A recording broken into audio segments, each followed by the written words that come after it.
Are you thinking about Turkish citizenship and considering not an apartment, but a shop, office, or mini hotel? It sounds impressive, but is it actually a smart move or a risk of losing your money? Let's figure it out. For Turkish citizenship, the law allows you to purchase commercial real estate, offices, shops, hotels, restaurants, and other types of commercial premises. The name isn't critical. What matters is that the property actually meets the program's requirements. A Turkish seller correct status in the TAPU, an independent appraisal of at least $400,000, a DABI certificate, all payments only through a bank, and a note stating that the property cannot be sold for 3 years. On paper or in dreams, Turkish commercial real estate may look very attractive, but don't be fooled. Every country has its own conditions and nuances. That's exactly where the catch lies. For the most part, commercial real estate in Turkey operates in Turkish lira. Most tenants sign contracts in lira, and annual indexation is also done in lira. Indexation is a good thing, but it is tied to the official consumer price index, which in Turkey is called the Tüketici Fiyat Endeksi. This index almost always lags behind the real figures. What does this mean in practice? Today, you rent out a space for the equivalent of, say, $2,000. A few years later, after all the indexations in lira, your income converted to foreign currency may no longer be 2,000, but for example, 1,700.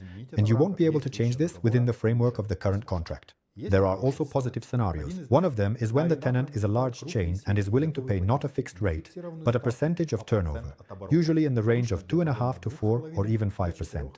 In this case, the growth in the store's turnover and prices reflects real, not just official inflation, and such commercial arrangements can work very well. A similar logic applies in the hotel segment, where rental rates can be fixed in foreign currency, but there are few such properties on the market, and they need to be selected and checked very carefully. Standard commercial spaces are most often leased to regular tenants in lira, with indexation based on the official index and without any link to the actual price growth. Another important aspect is liquidity. Selling a shop or office at a good price is almost always more difficult than selling a well-kept apartment in a sought-after area. Therefore, if you are choosing between commercial and residential real estate solely as a tool for citizenship and capital preservation, in most cases I recommend quality residential property.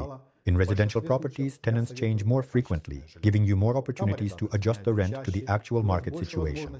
Commercial property for citizenship is a story for those who are ready to thoroughly understand the location, tenants, contracts, and currency risks. For everyone else, it's safer and more straightforward to work with residential real estate. At Tolerance, we always compare the scenarios: apartment versus commercial property, using the numbers. Income, risks, liquidity. We approach it calmly, transparently, and as if it were for ourselves.